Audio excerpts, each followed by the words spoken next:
the investors in MicroStrategy. You know what nobody wants to talk about is that Bitcoin basically peaked out in November of 2021 in terms of gold. Bitcoin today at 105,000 with gold at 3,300.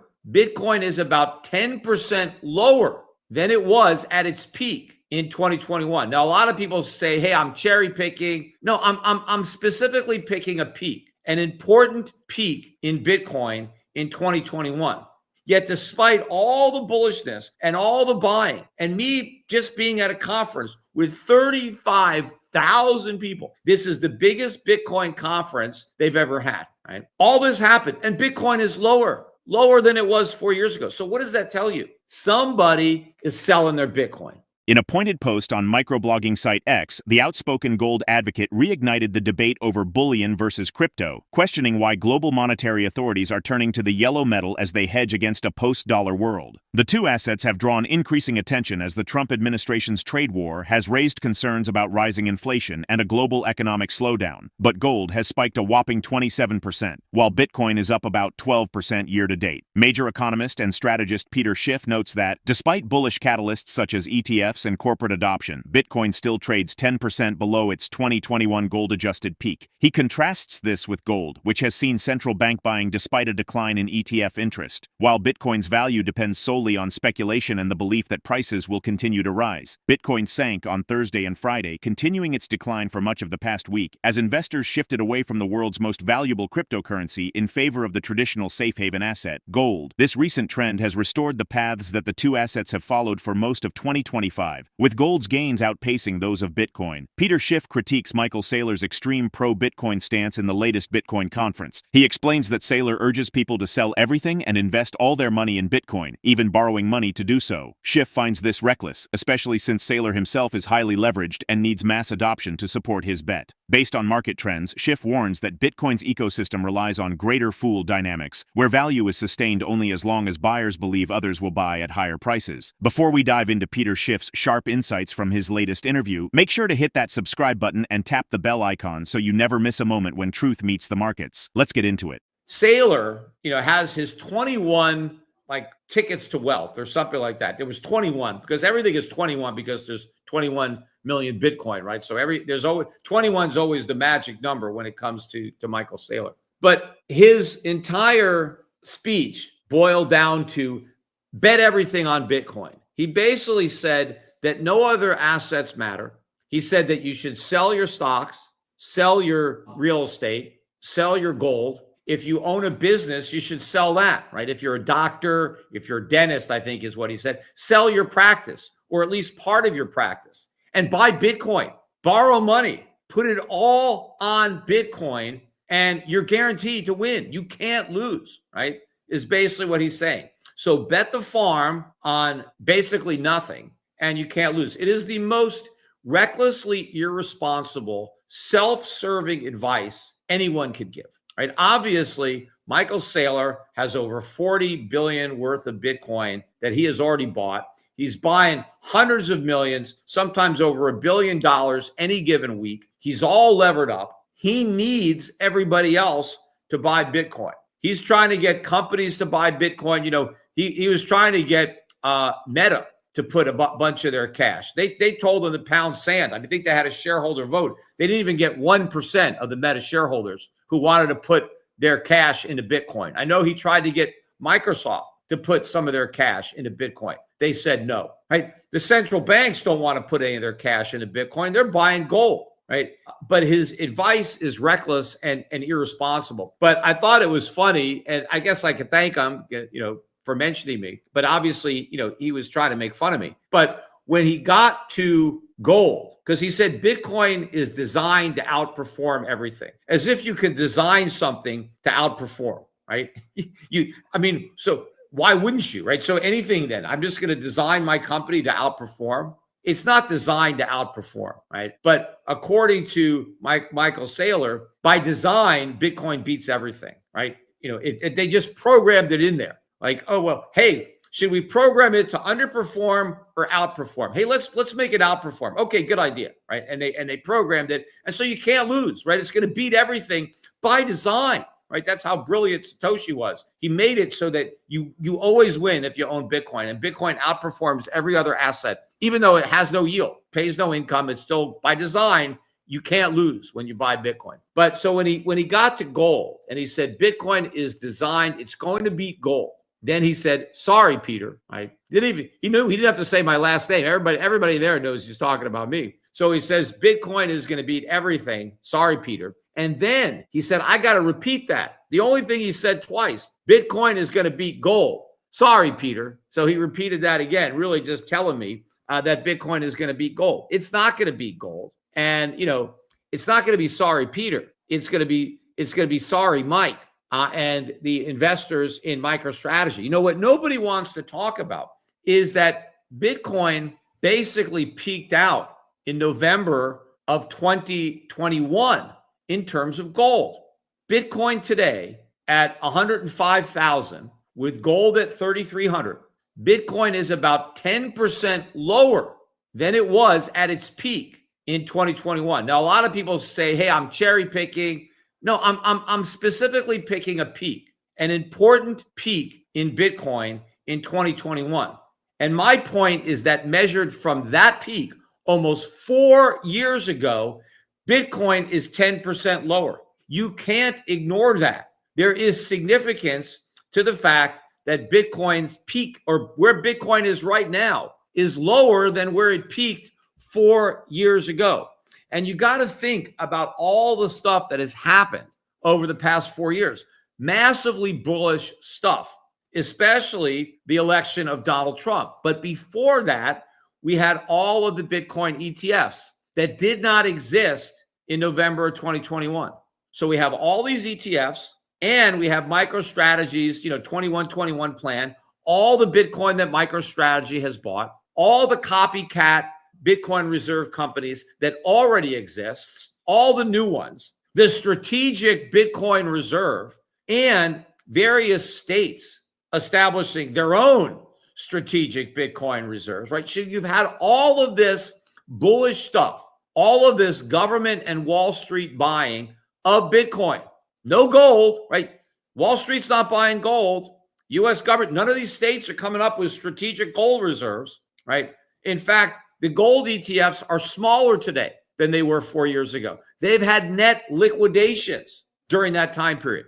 Yet despite all the bullishness and all the buying, and me just being at a conference with 35,000 people, this is the biggest Bitcoin conference they've ever had, right? All this happened, and Bitcoin is lower than it was 4 years ago. So what does that tell you? Somebody is selling their Bitcoin, right? Somebody. And one of the main question I threw out at the audience at this conference, because the only thing that gives Bitcoin value is the belief that it's going to go up. I mean, that is the whole premise. They think everybody is going to buy it because it keeps going up. And the more it goes up, the more people are going to FOMO into it. They think that we have no choice, that if everybody just buys it, it's going to be the best performing asset, as long as nobody who's buying it sells it. And then all the naysayers are just going to capitulate and say, "You know what? I got to get in on this. I can't not buy it. I want to pretend I'm rich too." You have all these other people who are buying something they can't sell, and they're pretending they're rich. And I need to pretend I'm rich too. I can't take it anymore. I can't watch all these people pretending to be rich and not be one of them, right? And the reason I'm saying pretending is because if they're not selling, they're not rich. Now, I know a lot of people are trying to now figure out how you can borrow against your Bitcoin. They want Bitcoin to be collateral for loans. Why is that? Because you're supposed to never sell your Bitcoin, because if you sell your Bitcoin, the pyramid collapses. So they want to make it so people can be rich on Bitcoin and enjoy their wealth without collapsing the pyramid and selling their Bitcoin. And so they're trying to let people borrow against their Bitcoin, which of course is a recipe for an even greater disaster, because that means the lenders are going to take a bath, because eventually this thing has to collapse. You can't just will a Ponzi or a pyramid to last indefinitely. And, when I talk to these guys at the conference and they say, look, only 5% of the world owns Bitcoin. That's a hell of a lot. They think that means the other 95% are going to buy it. You're never going to get 100% of the people. You're never going to get close. In fact, the crazy thing is 50% of the people who own Bitcoin are Americans. That should be shocking. The Americans are the ones that are dumb enough to fall for this thing. But it shows it's all about gambling. So what I told the audience is it's the greater fool, right? Bitcoin is not gold because it doesn't have any of the properties that gold has as a metal, right? Gold has real demand. If the price of gold goes down, jewelers will buy more because they need gold. Computer companies will buy more because they need gold in their circuits, right? There is a real demand for gold that increases as the price goes down. The lower the price of gold, the more demand from industry for gold. Market analyst Peter Schiff notes that gold stocks rose, with GDX and GDXJ up, despite gold prices falling, indicating bullish divergence. He mentions that miners remain undervalued relative to the current gold price levels. Shares of gold mining stocks such as IAM, Gold Corporation, Gold Fields Limited, and Fortuna Mining Corporate rallied in a big way Monday, up 8.9%, 9.5%, and 12.1%, respectively. Gold is up 30.7% this year, but most gold mining stocks have risen even more. That's because miners benefit from leverage. Rising gold prices boost their profits faster than the price itself, as their operating costs remain relatively fixed. However, Schiff criticizes Trump's tariffs as unconstitutional, calling the fentanyl justification a legal workaround for revenue-raising and reshoring efforts that should be the responsibility of Congress. An injunction from the little-known Court of International Trade permanently enjoined President Trump on Wednesday from enforcing many of his tariffs under the 1977 International Economic Emergency Powers Act. Neither executive authority nor congressionally delegated power allows the president to institute unprecedented global tariffs using emergency powers, the federal court unanimously ruled. Let's get back to the interview. The interesting thing, though, about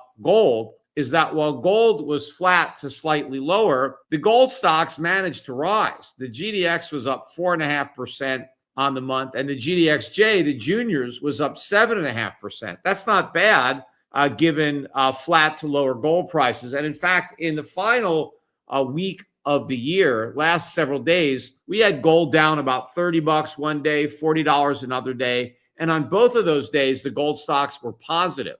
And so a lot of the gains on the month happened in the final week of the month, despite the fact that gold was down. And I've been saying that this was going to happen, that we'd have to see gold stocks going up, even if the price of gold went sideways or down, because gold is already so high and these stocks are so cheap. They're not even priced for 2,000 gold, let alone $3,300 gold. And that's about where gold is now. In fact, it's up about $32 already early on a Sunday evening. We're at $33.22 on gold. And while we did have a big rise in the stock market on the month, we did not have a rise in the bond market at all. Yields on the U.S. Treasury bonds are near their highs, meaning bond yields near their lows. Right now, the yield on the 10-year is 4.42. And the yield on the 30-year is 4.96. So not much off the highs in the yields, not much off the lows in bond prices.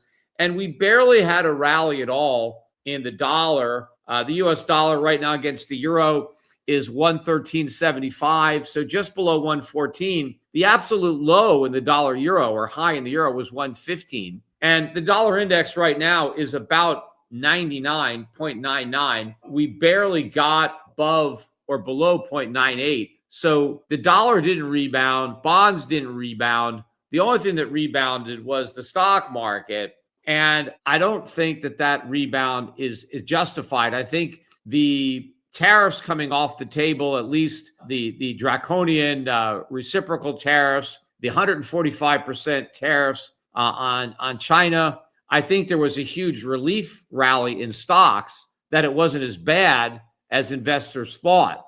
But I don't think they ever really priced in how bad it would be anyway. So I think the market should have gone down more than it did, given how overpriced it already was before the trade war started. And so I think this bounce should not be long-lived. I think we should roll over, especially if we get continued weakness in the bond market and in the foreign currency markets, the dollar. But a couple of things that happened over the weekend that should bode, ill for the stock market. Right now, stock market futures are not down that much on the news. Dow futures off about 0.3%, 128 points. NASDAQ futures down about 0.4. One of the things that helped the NASDAQ last week was the better than expected NVIDIA earnings. So that was a big deal. And also, there was a Supreme Court ruling, not Supreme Court, a court ruling, lower court, trade court, that, kind of threw out some of Trump's tariffs, saying that these are not legal, that the president doesn't have the authority to unilaterally impose these tariffs. And I agree with that court. Although I think the Trump administration has got another ruling that the tariffs can stay until it's resolved by a higher court. And again, it wasn't all of the tariffs that were thrown out. But again, I think the president is abusing his authority. The reciprocal tariffs are not really reciprocal because he's not imposing tariffs that match tariffs that are imposed by our trading partners. There is nothing reciprocal about them. He just called them reciprocal because of the authority to level reciprocal tariffs. But you can't redefine reciprocity and just impose whatever tariffs you want and claim that you've got the authority. And also the emergency, Trump has said that, well, we're imposing tariffs as an emergency. The emergency is fentanyl. Maybe it's an emergency, maybe it's not. I mean, I understand that, there's a huge risk. A lot of people are dying of fentanyl. But it's clear that that's not why the tariffs are there. When Trump campaigned on tariffs, he didn't campaign on tariffs because of fentanyl. And when he had Liberation Day, he didn't say that he was liberating us from fentanyl. The purpose of the tariffs, and even the ones on Mexico and Canada and China, are predominantly to bring American manufacturing home and to raise revenue. Trump talks about that all the time. So you can't say, no, revenue is not the reason. Bringing back our manufacturing is not the reason. It's all about fentanyl. That's just an excuse to try to justify tariffs that he has no authority to impose. I mean, if it really was all about fentanyl, he wouldn't be talking about these other issues. But obviously, and the courts should not turn a blind eye to what is obvious, the purpose of the tariffs is revenue and bringing back manufacturing. If there's an added benefit of maybe reducing some fentanyl imports, that does not mean that that is why they are there. And Trump should not be able to use that to get around the law. The Constitution requires Congress to levy taxes, and more specifically, the House of Representatives. All revenue bills, including revenues from tariffs, must originate in the House. And that's because the founding fathers didn't want one man in the White House imposing taxes on the American public. And that's where the tariffs fall. They are on Americans. They are not on the Chinese. They're not on the Mexicans. They're not on the Canadians. That was just a bunch of BS so that people would vote for Trump, believing that Trump was going to fund government from external revenue, not internal revenue, and that we were going to be off the hook, that Americans were going to get tax cuts and we were going to pay for government by taxing China and everybody else. And that was just not true. But that court loss for Trump was taken as a win for the markets, because the stock market obviously does not like the tariffs. And so that anything that diminishes those tariffs would be helpful to the stock market. Gold is likely to continue rising due to strong demand from central banks, persistent geopolitical risks, and weakening confidence in fiat currencies. If global central banks who are planning for a post-dollar future are accumulating gold and not Bitcoin, what does that tell us about which asset they truly trust to preserve value in uncertain times? Drop your thoughts in the comment section below. If you find this video informative, don't forget to support our channel and turn on notifications to stay informed about our latest videos. See you in the following video.